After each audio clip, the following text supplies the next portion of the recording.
अरे भैया बहनों, इससे पूर्वी कक्षा में हमने प्रश्नावली 16.2 के 5 सवाल कर लिए थे। आज हम उसी के सवाल नंबर 6 की तरफ चलेंगे। सवाल नंबर 6 जो है वो सवाल नंबर 6 है हमारा क्या कि एक बेलन का वक्रपृष्ठीय क्षेत्रफल दिया हुआ है 660 सेंटीमीटर स्क्वायर तथा उसकी ऊंचाई दी हुई है और आयतन ज्ञात करना है। तो आयतन का सूत्र होता है pi R square H. H तो है लेकिन आर नहीं है, तो पहले तो आर ज्ञात करनी है। हमें दिया क्या है? बेलन का वक्रपृष्ठीय क्षेत्रफल। बेलन का वक्रपृष्ठीय क्षेत्रफल, तो बेलन का वक्रपृष्ठीय क्षेत्रफल हमें दिया हुआ है कितना? 660, और होता क्या है? 2 पाई आर एच।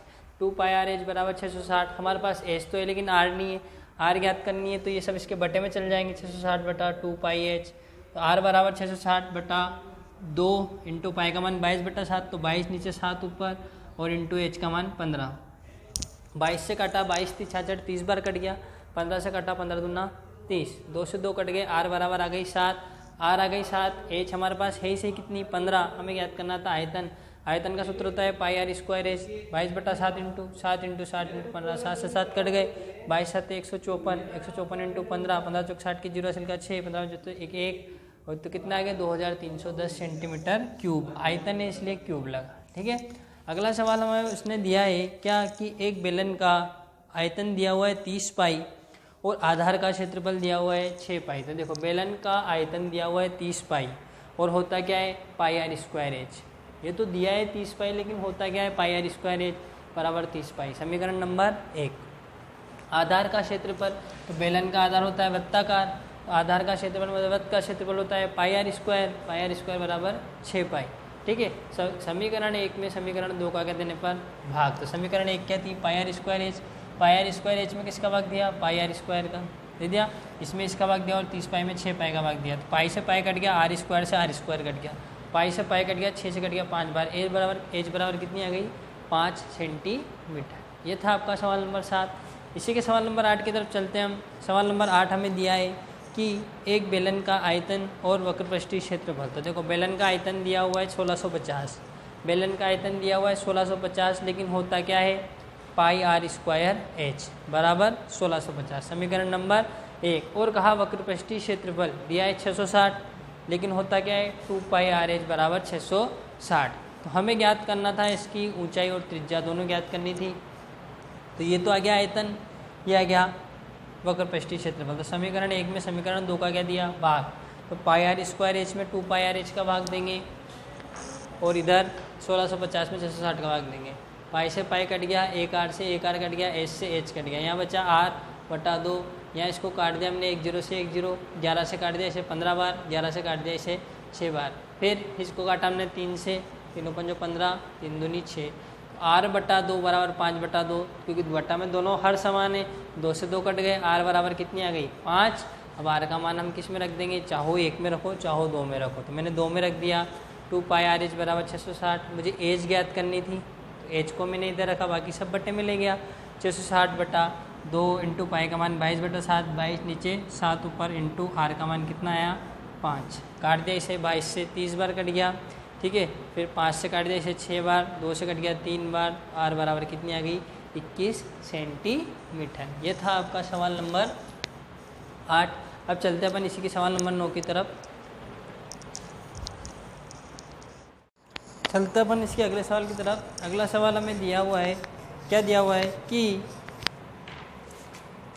एक बेलन की ऊंचाई और त्रिज्या, एक ही बेलन है अलग बेलन नहीं है, एक बेलन की ऊंचाई और त्रिज्या। तो देखो त्रिज्या तो कितनी दी हुई है हमें? 3.5 और ऊंचाई दी हुई है 7.5, दोनों दी हुई है। हमें ज्ञात करना था बेलन का संपूर्ण पृष्ठीय क्षेत्रफल और वक्रपृष्ठीय क्षेत्रफल का अनुपात। तो संपूर्ण पृष्ठीय क्षेत्रफल होता है 2 पाई आर कोष्टक आर प्लस एच और वक्रपृष्ठीय होता है 2 पाई आर एच। 2 से 2 कट गए, पाई से पाई कट गया, आर से आर कट गया। इसलिए कट गए क्योंकि दोनों एक ही बेलन थे, अलग बेलन नहीं था। एक ही बेलन है तो त्रिज्या भी एक होगी और ऊंचाई भी एक होगी। तो क्या बचा अपने पास? आर प्लस एच बटा एच। आर की जगह आर का मान रख दिया 3.5, एच की जगह एच का मान रख दिया 7.5 बटा 7.5। दोनों को जोड़ा तो 11.0 और नीचे 7.5। पॉइंट से पॉइंट कट गई क्योंकि यहाँ भी पॉइंट के बाद एक अंक है और यहाँ भी पॉइंट के बाद एक अंक है। 5 से काट दिया इसे 22 बार, 5 से कट गया है 15 बार, तो आया 22 बटा 15 मतलब आपका जो आंसर आया वो आया 22:15। ठीक है, ये था अपना सवाल नंबर 9। सवाल नंबर 10 दिया है हमें कि एक कुआं 20 मीटर गहरा है। अभी आपका कुआं है, अगर हम इसको ऊपर से देखेंगे तो ये इसकी गहराई है। मतलब ये कुआं जो है वो कैसा होता है, बेलनाकार। कैसा होता है, बेलनाकार। तो गहराई उसके लिए क्या बन गई, इसको हम क्या मानते हैं, एच। तो जो गहराई है वो क्या हो गई, ऊंचाई।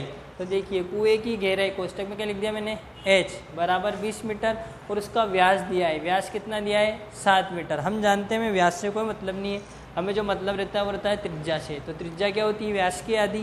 तो 7/2 कर दिया। अब उसने क्या कहा, उस कुएं को खोदा। इस कुएं में से, ये कुआं था, इसको खोद कर ये जो मिट्टी निकली, इस मिट्टी से बना दिया एक चबूतरा। ये चबूतरा बना दिया एक, ठीक है ना, क्या बना दिया, एक चबूतरा। ठीक है, तो मिट्टी से चबूतरा बनाया। मिट्टी अंदर से निकली, मतलब आयतन में से निकली। किसके आयतन में से निकली, कुएं के आयतन में से, और उससे क्या बन गया, चबूतरा। तो चबूतरे का जो आयतन है वो कुएं के आयतन के क्या होगा, बराबर। तो मैंने लिख दिया है चबूतरे का आयतन बराबर कुएं का आयतन। तो चबूतरा जो है वो कैसा है, घनाभागार, और इसका आयतन होता है लंबाई इंटू चौड़ाई इंटू ऊंचाई, बराबर कुएं कैसा है, बेलनाकार, और बेलन का होता है πr²h। हमें ज्ञात करनी है चबूतरे की ऊंचाई। हमें ज्ञात करनी है चबूतरे की ऊंचाई। तो ऊंचाई ज्ञात करनी है तो इन सबको बटे में ले गया। तो πr² बटा लंबाई इंटू चौड़ाई। पाई की जगह पाई का मान रख दिया 22/7, 22 ऊपर 7 नीचे, इंटू आर की जगह r² है तो 7/2 है, तो 7 तो यहाँ, 2 नीचे, 7 ऊपर 2 नीचे। क्लियर। एच की जगह एच का मान रख दिया 20, और लंबाई इंटू चौड़ाई, लंबाई थी 22 और चौड़ाई थी 14। 22 से 22 कट गए, 7 से 7 कट गए। ठीक है, 7 एकम 7, 7 दूनी 14, 2 से कट गया है 10 बार, फिर 2 से काट दिया 5 बार। तो आपके पास आंसर आया 5/2, और 5 में 2 का भाग दिया तो कितना गया, 2.5 मीटर। ये आ गई आपकी किसकी ऊंचाई, चबूतरे की ऊंचाई। ये था अपना सवाल नंबर 10। अब चलते हैं सवाल नंबर 11 की तरफ। चलते हैं अपन अगले सवाल की तरफ।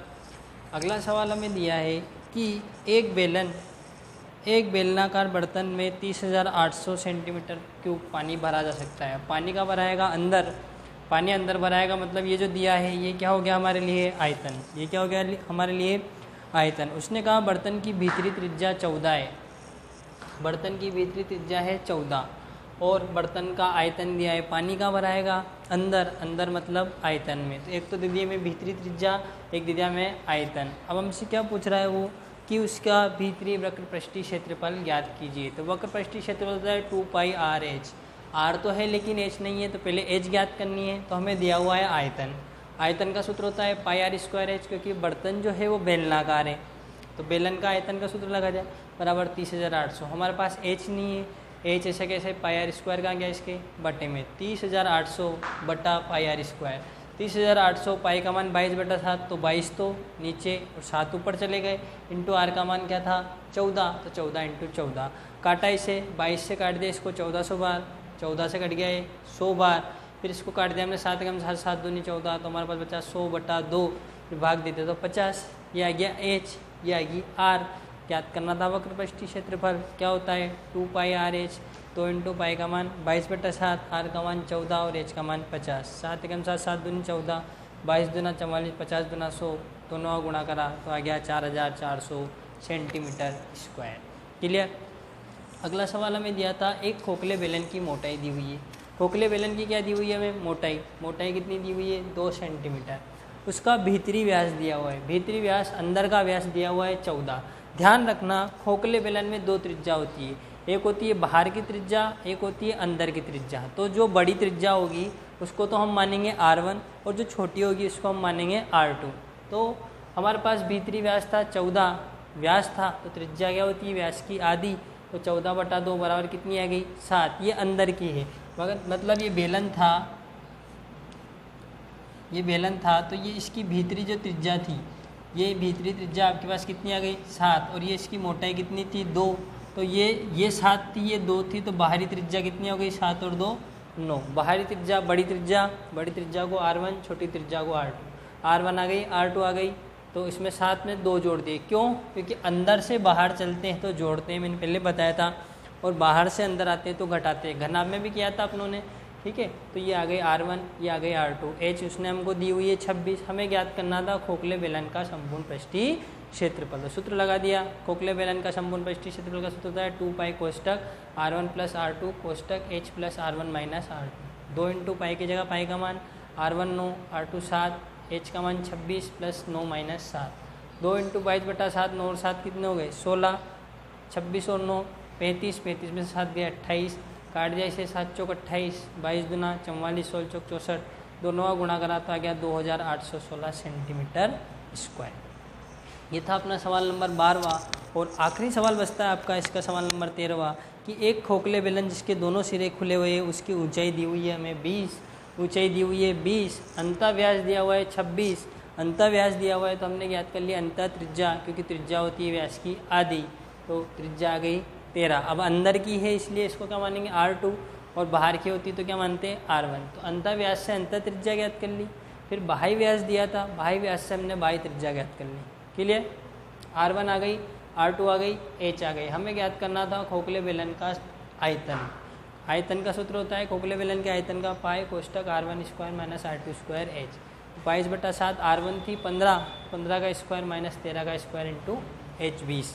22/7 यह सूत्र लग गया A square minus B square. एक बार इनको जोड़ देंगे, जोड़ दिया, एक बार इनको घटा देंगे, लिख दिया 22/7, 15 और 13 हो गया 28, 15 में से 13 गए 2, 20, 7 से कट गया 7 चौक 28, 22 चौक 88, 20 दूना 40, दोनों का गुणा करा तो आ गया 3520 सेंटीमीटर क्यूब। ये था आपका सवाल नंबर 13। और इसी के साथ अपनी प्रश्नावली 16.2 जो है वो पूरी समाप्त होती है। बेलन वाले सारे सवाल अपनों ने आज इसमें कर लिए हैं। अब अगली प्रश्नावली में अपन 16.3 अगली कक्षा में पढ़ेंगे।